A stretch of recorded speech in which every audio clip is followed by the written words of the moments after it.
지금으로부터 40년 전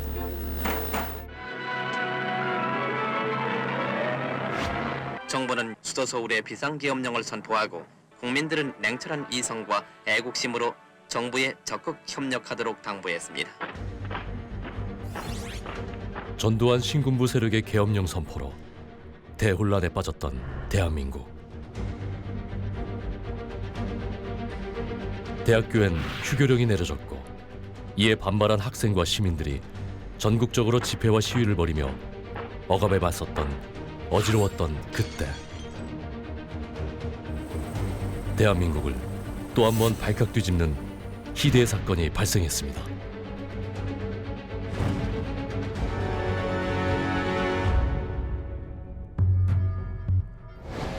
그것은 다름 아닌 마약.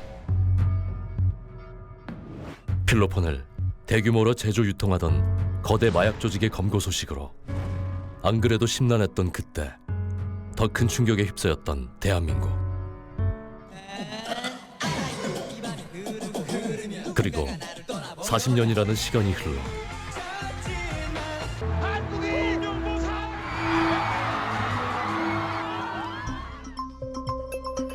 2019년 또다시 한반도를 공포에 몰아넣은 최악의 마약 사건이 벌어집니다. 마약과 물뽕 의혹까지 제기된 경찰이 오늘 클럽 황하나 씨를 인터넷을 통해서 손쉽게 마약을 구할 수 있었는데요. 지난해 압수된 필로폰 양만 약 223kg, 무려 700만 명, 서울 인구의 70%가 투약 가능한 양. 마약이 굉장히 광범위하게 사용이 되다 보니까 이제는 마약 청정국이 아니다 이렇게 표현을 해야 될 거고요. 히든 환자까지 검거 안 되고 음성적으로 있는 사람까지 하면은 글쎄 저는 수십만 명으로 보고 있어요. 대한민국은 대체 왜 마약의 늪에서 또다시 허우적거리고 있는 것일까? 커버스토리 두 번째 이야기, 마약 오염국, 위험한 마약 사전.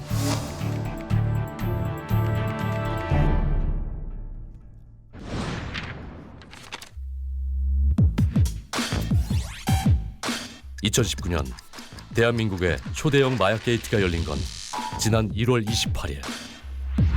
당시 강남에서 가장 핫했던 클럽 버닝썬에서 비롯됐습니다. 클럽에서 20대 손님이 보안 요원들에게 집단 폭행을 당했습니다. 맞는 사람은 손님인 29살 김상교 씨였습니다. 시작은 폭행 사건이었지만 CCTV 영상 속 비틀거리는 여성의 모습에서 마약 의혹이 불거졌고, 한 달 뒤 버닝썬 대표의 모발에서 마약 성분 검출, 클럽 직원이었던 중국인까지 마약 유통 혐의를 받으며 판도라의 상자가 열렸습니다. 마약 투약과 유통 의혹에 대해선 지금까지 모두 10여 명이 입건됐습니다. 이문영 기자입니다. 경찰이 오늘 황하나 씨를 상습 마약 투약 혐의로 사회적으로 무리를 일으켜서 정말 죄송합니다. 재벌 3세를 비롯해 저를 지켜주신 국민 여러분들에게 죄송하다는 말씀 드리고 싶습니다. 방송인 로버트 할리와 래퍼 쿠시, 가수 겸 배우 박유천 사태에 이어 여전히 수많은 의혹을 낳고 있는 최악의 마약 사태. 그런데 특권층이나 유명인들만의 얘기가 아니었습니다. 지금 버닝썬 사태 때문에 그 유명인 또는 연예인 뭐 이렇게 많이 언급이 되고 있는데 실제로 그런 사람들은 거의 1%도 안 된다고 보시면 됩니다. 우리가 모르는 사이 넓고 깊게 퍼진 마약. 일반 대학생도 있고요. 직장인들이 많았던 걸로 기억을 하고요. 청소년, 연구원도 있고요. 가정주부들도 사실은 중독이 되는 사람들이 있거든요. 실제 마약 범죄자들의 직업별 현황을 살펴보면 연예인들이나 특권층이 아닌 일반인, 그 중에서도 무직이 가장 많은 것으로 조사됐습니다. 마약사범들이 검거돼서 직업을 물으면 무직이라고 이야기하는 경우가 많아요. 그런데 이게 처음부터 무직이 아니라 마약 관련 범죄로 인해서 해고가 되거나 뭐 이런 경우로 인해서 현 상태에서는 무직인 경우가 많죠. 그리고 처벌을 받고 다시 돌아가기도 힘들죠. 우리 사회가 좀 마약 사범들에 대한 인식이 좋지 않다 보니까 또 유혹에 빠져서 마약을 찾게 되는 악순환이 되고 있는 것이죠. 지금까지 마약 청정국으로 알려졌던 대한민국. 그러나 마약은 이미 오래전부터 우리의 평범한 일상 속에 소리 소문 없이 깊숙이 파고들어가 있었습니다. 마약이라는 것은 기본적으로 암수 범죄입니다. 번거되지 않은 사건들을 통칭해서 암수 범죄라고 하는데 드러나는 통계보다 한 몇십 배는 더 많다라고 봐서 20-30만 명 정도까지도 추정을 할 수 있을 것으로 보입니다. 예측 마약 범죄자 수 약 30만 명. 현재 세종시 인구와 맞먹는 결코 적지 않은 수. 인구 10만 명당 20건 이하만 사건이 발생하는 경우에 마약 청정국이다 이렇게 이야기를 하는데요. 우리는 이미 인구 10만 명당 30명을 넘어서는 상황이 이제 되다 보니까 이제는 마약 청정국이 아니다 이렇게 표현을 해야 될 거고요. 이미 수많은 사람을 휘감은 마약. 도대체 마약이 무엇이기에 그들은 위험한 유혹에 넘어간 것일까? 우리는 실제 마약을 경험한 이들에게 처음 마약을 접했던 순간을 직접 들어봤습니다. 고등학교 미국 다닐 때 주위 친구들 통해서 알게 됐었어요. 이거 되게 신기해. 이거 되게 좋아. 그래서 추천해서. 마약은 17살 때 시작했고 한 25년 이상 된 것 같고 친구들이 기분이 좋아진다 그러고 그 후로 9번을 내가 교육을 갔으니까요. 원래 전공이 디자인이에요. 그래서 그쪽 애들이 워낙 대화를 많이 하니까 저도 뭐 별 죄책감 없이. 저도 매번 사건을 할 때마다 의뢰인들한테 왜 시작을 했냐라고 물어봅니다. 근데 실제로 가장 많은 사람들이 대답하기를 호기심에 접하게 됐습니다. 마약을 시작한 대다수의 처음은 호기심. 마약류 범죄 백서에도 마약을 처음 하게 된 동기에 대해서 통계가 나와 있는데 거기도 상당 부분이 호기심이나 권유가 굉장히 좀 수치가 높은 상황입니다. 호기심으로 쉽게 접하는 곳 중 하나로 알려진 클럽. 현장에서 검거되는 피자들도 보면은 클럽이나 하우스 파티를 하면서 놀면서 흥을 좀 더 업시키기 위해서 지혜칩이나 기타 마약을 유흥을 즐기다가 뭐 이런 신기한 게 있다더라 한 번쯤 호기심으로 시작을 하게 되는 게 대부분의 경위입니다. 저도 현실적으로 체감했던 게 클럽이 어떤 금기가 없는 느낌입니다. 그 안에 들어오면 무엇을 해도 통용된다라는 어떤 자신감이 딱 흐르는 것 같아요. 클럽 안에서 많이 유통됐던 것 중에 하나가 저는 GHB로 기억을 하고 있습니다. 네.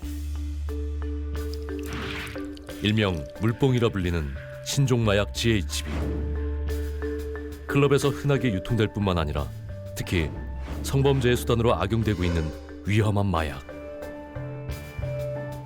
GHB의 약물 효과의 가장 큰 특징은 아주 빠른 시간 안에 의식을 상실한다는 거예요. 문제는 그 이후에 기억을 잘 하지 못하는 특이성이 있는 그런 마약이다. 그러다 보니까 본인이 어떤 피해에 노출됐는지 알지 못해서 신고를 못하는. 그 맛은 좀 짠맛이 나고요. 술이나 주스에 타면은 모르고 마셨을 때는 분간할 수도 없고. 극악무도한 물뽕의 정체는 무엇일까? 물뽕의 정식 명칭은 감마 하이드록시낙산, 줄여서 GHB라 부릅니다.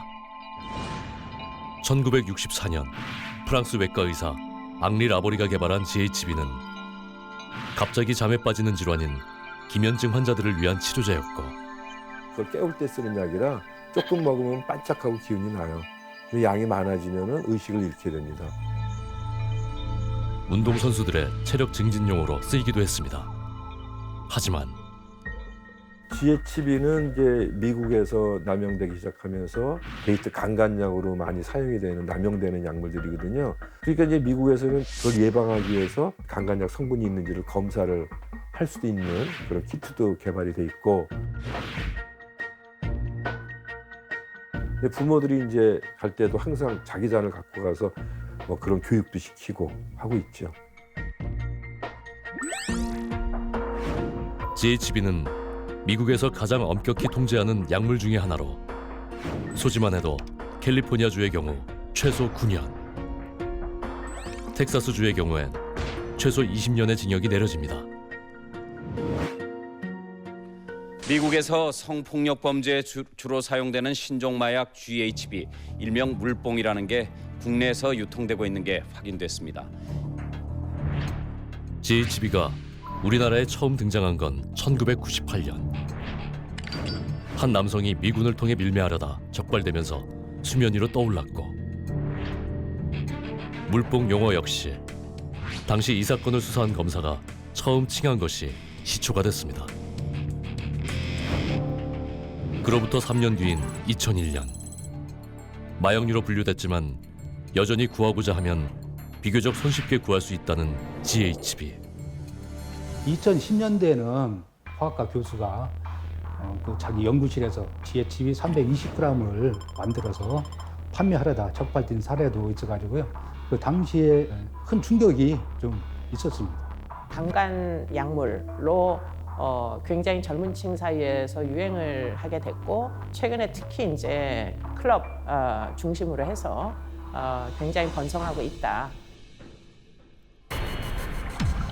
그런데 아이러니하게도 가장 많이 거래되는 마약은 비교적 쉽게 구할 수 있다는 물뽕이 아닌 바로 필로폰, 메스암페타민. 우리나라에서 2018년에 압수된 마약류가 426kg입니다. 이 중에서 메스암페타민, 필로폰이 223kg 되고요. 223kg이라면은 743만 명 정도가 투여할 수 있는 양이라고 보시면 됩니다. 냄새가 없는 하얀 가루로 중추신경을 자극, 몸의 감각을 예민하게 만드는 필로폰. 필로폰 하는 사람들이 의미 없는 행동들을 반복하는 경우가 많아요. 시간관념이 없어집니다. 잠깐 한 것 같은데 보면은 깨고 나면 몇 시간 동안 똑같은 일을 반복하고 있는 거죠. 그렇다면 필로폰은 어떻게 만들어지게 된 것일까? 필로폰의 원래 이름은 아마 많이 들어보셨을 거예요. 바로 히로뽕입니다. 이름을 딱 보면 느껴지시겠지만 이웃나라 일본이 본국입니다. 1888년 일본 동경대 약학과 교수였던 나가요시 교수가 있었습니다. 그의 원래 개발 목적은 감기약을 개발하는 거였습니다. 그런데 감기약을 개발하던 도중에 우연히 히로뽕을 개발합니다.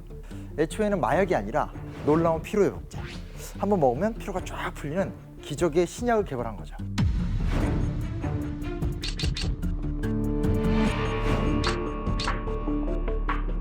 당시 각성 효과가 정말 엄청나서 전 세계로 불티나게 팔려나갈 정도로 큰 반향을 일으켰는데요. 그런데 1939년 역사적인 사건이 하나 터지게 됩니다. 2차 세계대전이 발발한 것입니다.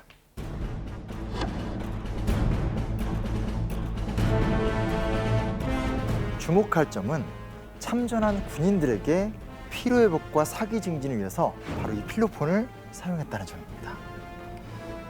일본뿐 아니라 동맹국이었던 독일, 이탈리아, 심지어 연합국이었던 소련과 미국, 영국 등도 이 필로폰을 사용했다는 거죠. 특히 의존도가 높았던 인물들이 있는데요. 바로 카미카제 특공대입니다.